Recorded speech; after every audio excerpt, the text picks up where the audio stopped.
All right. Okay. Yeah, it's constantly telling me what I just did. Thank you, Google.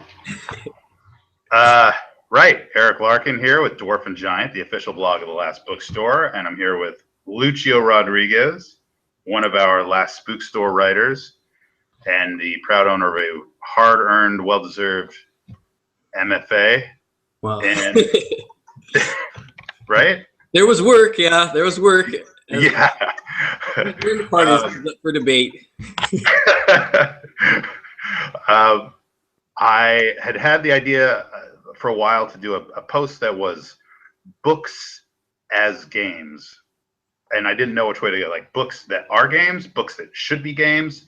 Should I just make a bunch of crap up as I want to do, or what? And then I saw that Lucio's thesis was actually I forget the actual title. So I forget it too. It was long. It was games as the new literature, and the idea was that video games are moving into this place where they're not just shoot 'em ups or beat 'em ups. You actually can tell an interesting story, and video games provide a avenue of storytelling that's not available in in movies or novels. Right on. So obviously he's the go-to guy, and I thought, hey, just why don't you do this? And he said, hey, why don't we both do it? Yeah. So here we are, and we're trying to do some YouTube-y stuff for the blog, and has not worked out very well on the technical end, but damn the torpedoes, full speed ahead. Yeah. So we're gonna go back and forth with games that come from books. Maybe not. We'll see. And right on. So I'll just kick off real quick here. All right. All right. So there is and these cover video games, board games, card games, mobile games, whatever. There's a Pride and Prejudice board game, and there's actually two. There's a card game as well. And in this board game, the object is to get married, and I'm a little foggy as to whether or not there are male and female characters, or if you pair up and play like as a team. I'm a little foggy, but basically you have to go and perform all of these tasks on your way to the chapel to get married. And what it reminds me of is that thing when you're in some sort of a regular social group, maybe a church group, or just your circle of friends or your college friends, and people start getting married. All of a sudden it becomes like this competition of who can get their wedding shit together fastest and get down the aisle and whatnot, who can have the best honeymoon. So it sort of reminds me of that.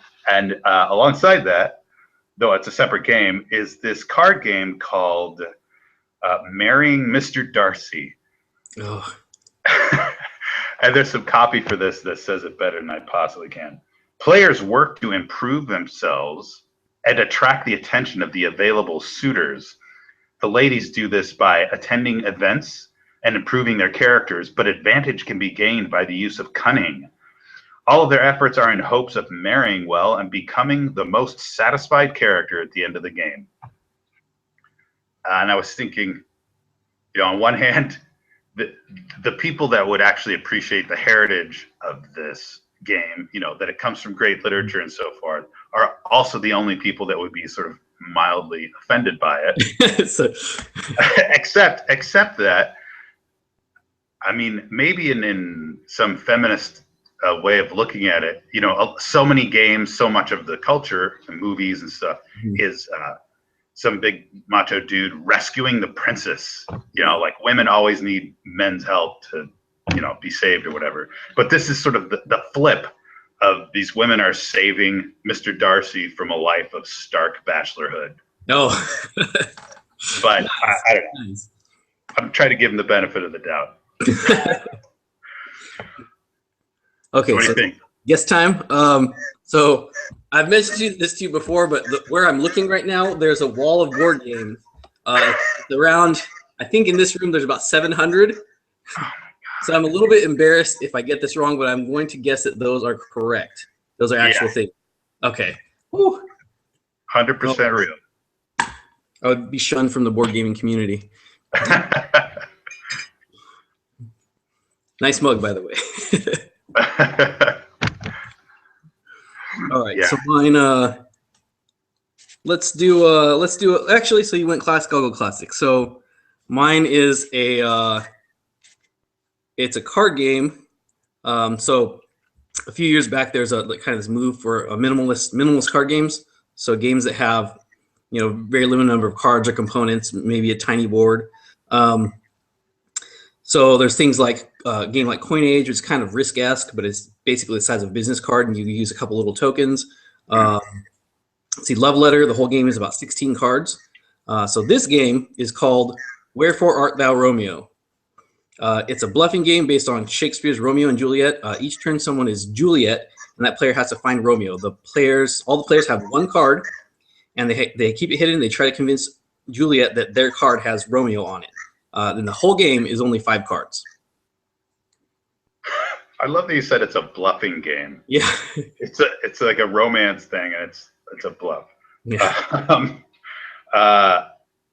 I have to think that if you were making that up, you wouldn't say that it only had 5 cards. You said, Yeah, 5 cards.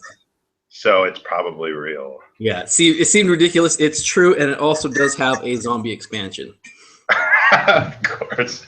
I think we talked about this before. When you go to a convention and there's the cosplayers, Yeah. you have the straight costumes, and then any costume can also become either steampunk or zombie. Yeah. I love that. Zombie is just this overlay that we can put on anything, including Pride and Prejudice and apparently Romeo and Juliet. Nice. Is there? Sorry, go ahead. Isn't there a Pride and Prejudice movie coming out? Oh, yeah. Oh. Yeah. Yeah. And is there a lot of Shakespeare in that card game, or is it just the? I think there's tiny quotes on it, but it's each card is 2 characters, and so you can pick which character you are. So the Romeo one also has, I think, Benvolio on the other side, so Romeo may not even be in that round. Wow. Yeah. Okay. Interesting. All right. Okay, I have a game. It's Waiting for Godot. And it's sort of, it's very simple graphics. It looks like from the era of like Atari or something like that. But and you actually just wait. There's like a field with a tree, and your little character just sort of moves across the screen, and you can move around, and there's music playing, and at one point, it'll say like boss battle.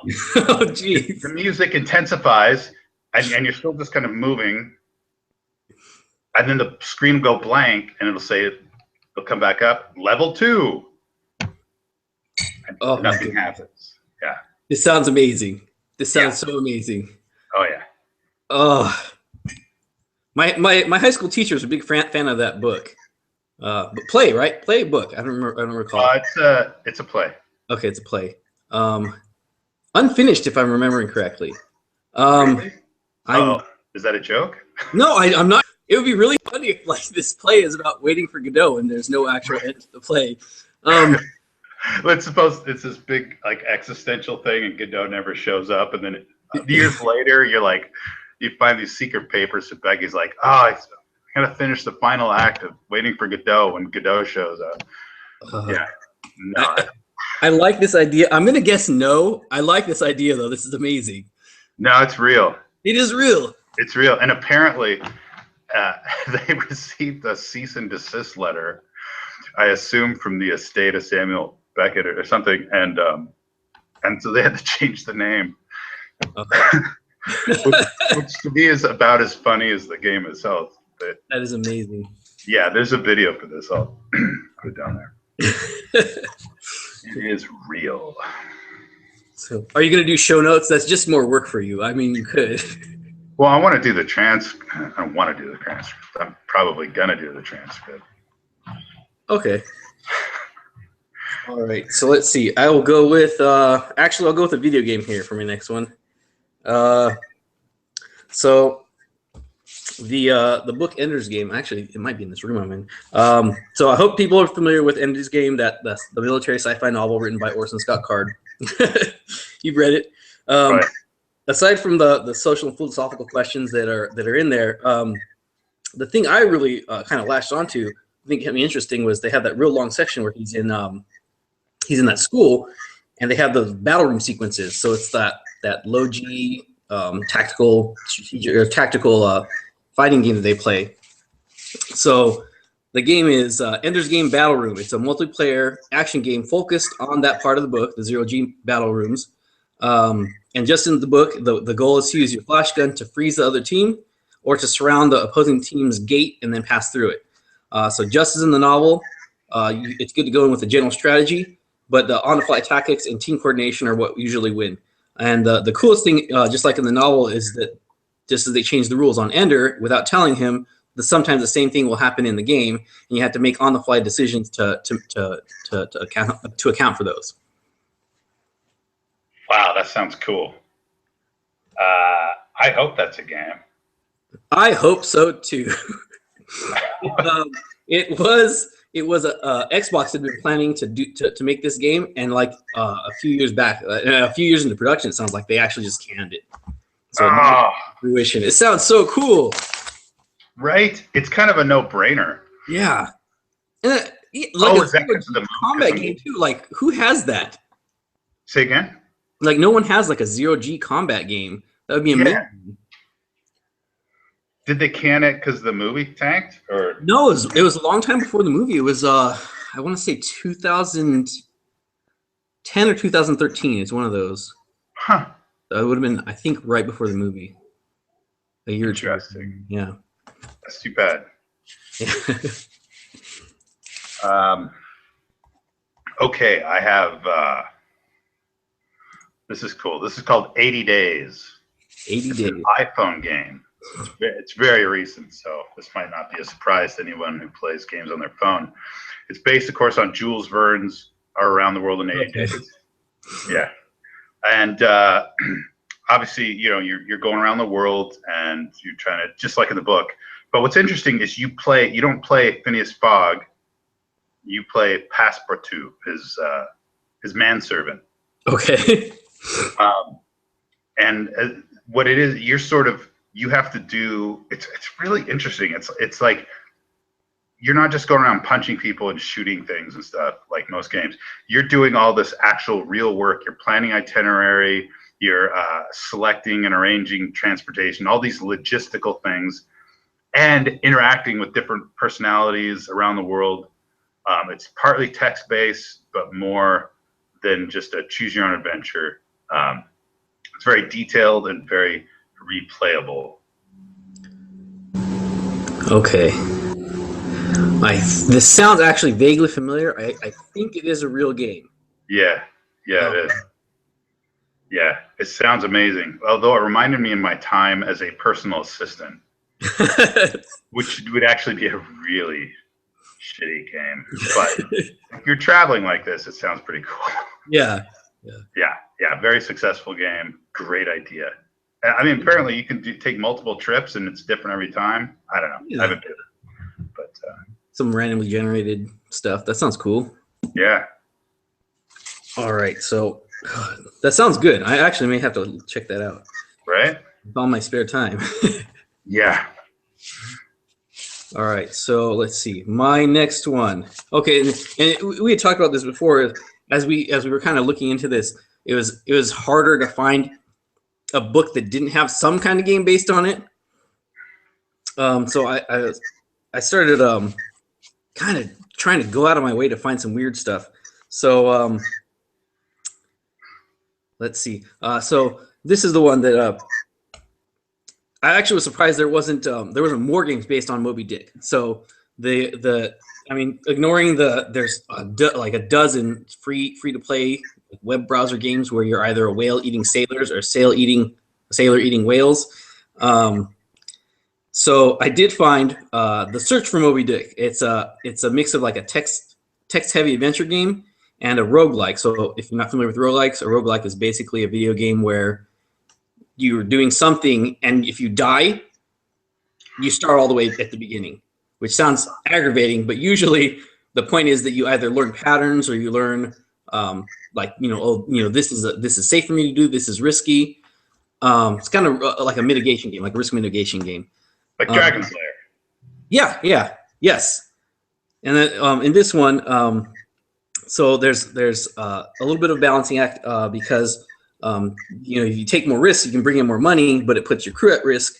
And also, if you have injuries or have to have low wages for your sailors, it ruins your reputation. That makes it harder to hire more crew.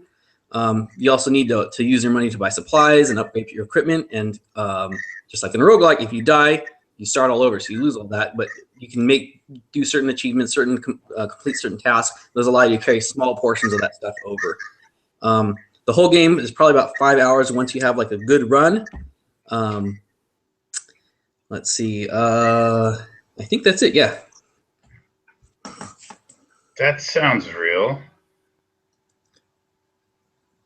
It is not. Although I based some of this. There's a game. If that sounds interesting, there's a game that is based on. There's a game called Sunless Sea, which is based on another like a web-based game called Forgotten London, which is this kind of almost steampunky, Victorian-esque. I don't even know how to explain it. The world takes place in basically underground. It's really weird. It has a lot of weird sensibilities, and secrets are important. That I kind of based this on that Sunless Sea game. That is actually a really interesting piece of story to look at. Interesting. That's very cool. Yeah, okay, that's going in the notes. I'll send you.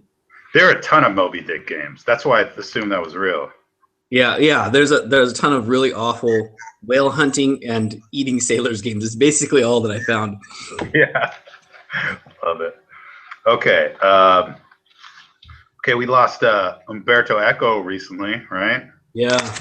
Of course, there's a Name of the Rose board game, which I looked at, and it doesn't really seem to have much to do with the book, other than there are monks in it. But at least as far as I can tell. But there's also a Foucault's Pendulum game called The Plan, and this is very much like the book. If you haven't read Foucault Pendulum, it's sort of what Dan Brown wishes Da Vinci Code was like, meaning a book smart people read. In fact, there's this quote I read. Well, it's not a quote, but Umberto Eco at one point basically said that Dan Brown is one of the characters in this novel. Which, if you read the novel, is pretty funny. But basically, the story is about these conspiracies and secret societies and so forth. But it's not. But it's about how the book is sort of about how and why those things grow, how they start and they grow over time. What that says about what human beings are like and our need to find meaning and chaos and so forth. So they play on that in the game, which is very tough. You get this set of cards at the beginning, and this is sort of right out of the book. And these cards, they each have different elements of conspiracies. For instance, it might be like a group, might be some type of a weapon, and then maybe some type of a goal. So for instance, the groups might be like Rosicrucians, Illuminati, Masons, Boy Scouts, whatever. Weapons are things like Boy Scouts in there with Illuminati. Weapons are things like alchemy. I can't think of any of those. And then goals are things like world domination, destruction of the church, destroying the bank system, whatever it is. And everybody gets a few of these cards, and you assemble them, and that's your conspiracy. So you might be the Rosicrucians using alchemy to destroy the banking system, or the church, or something. Okay. Each person gets their conspiracy, and you spend the game going around the board, which is of the entire planet. Only one of the players' actual conspiracies is real, and the other 3 or 4 or whatever are bullshit. So you collect clues, and you try to discover who has what conspiracy and which is the real one. And the more obscure medieval and Renaissance scholarship you know, the better. And it actually comes with a Latin dictionary that's like 50 pages long. So no. Yeah. If you've read the book, it makes perfect sense. Oh my goodness! So this is board and card game. Is that? It's a board game, but you know there are cards involved in it. It's sort of like a really twisted version of Clue. Okay. You know. That sounds a little bit. There's a card game called Illuminati that sounds a little bit like that. I'm gonna guess no. No, it's not real. That sounds really cool. So you need to trademark that and then design that. Yeah, I played the HP Lovecraft game the other day, the Arkham. Okay. Holy cow, it's complicated. Yeah. But it's good. It kind of reminded me of this thing that I made up. Okay. That game, have you played it so that there's enough expansion for that game that I've seen someone that has like a 9-foot table cover their table with all the different boards from the game? Oh my God. Really? It's Arkham? To play. Yeah, for Arkham, yeah. There's like the King and Yellow expansion and all kinds of other stuff that are just, I mean, they add stuff onto the game. I can only guess it makes the game longer. It's already long. Yeah, it's like a 4-hour game. Yeah. Oh my God, dude. Yeah. I'll be sure to not tell my friend about that. He probably already knows. It's only probably like another $500 investment. So. Yeah. Wow. That's crazy. Okay, so my next one, video game. So this one is a text adventure, kind of akin to the classic Zork. A text adventure is basically a game where game is mostly text. It's just like a paragraph on the screen, and the screen it basically describes the scene, objects that might be in the scene, and then the player interacts with the game by typing commands like look or use, and it'll allow them to interact with whatever's in the game. So this game is a sequel to the classic science fiction novel Fahrenheit 451. So you play as Guy Montag, or is it Canadian? I don't know. Guy Montag, the protagonist from the novel. Guy Montag? Yeah, from Fahrenheit 451. And since the novel ended with Guy being a fugitive, your goal is to evade the law by altering your appearance and changing your fingerprints and chem index. And other challenges in the game include finding enough to eat, safe places to sleep, and ultimately you want to find the underground literary community. That sounds real. But are there any flamethrowers involved? I think there's one on the cover. Okay. I feel like real. Yes. Yeah, I feel like I've seen some Fahrenheit 451 game that had flamethrowers, but usually there's fire involved on the cover of whatever. Yeah, so the game was produced in 1984 by Tellurium, and Bradbury actually did some of the writing on the game. No way. Yeah, it's really weird too. Yeah, and so it's actually considered a what do they call it? A semi-canonical sequel to the novel. That's your thesis right there, man. Wow. I'm hopefully done with theses.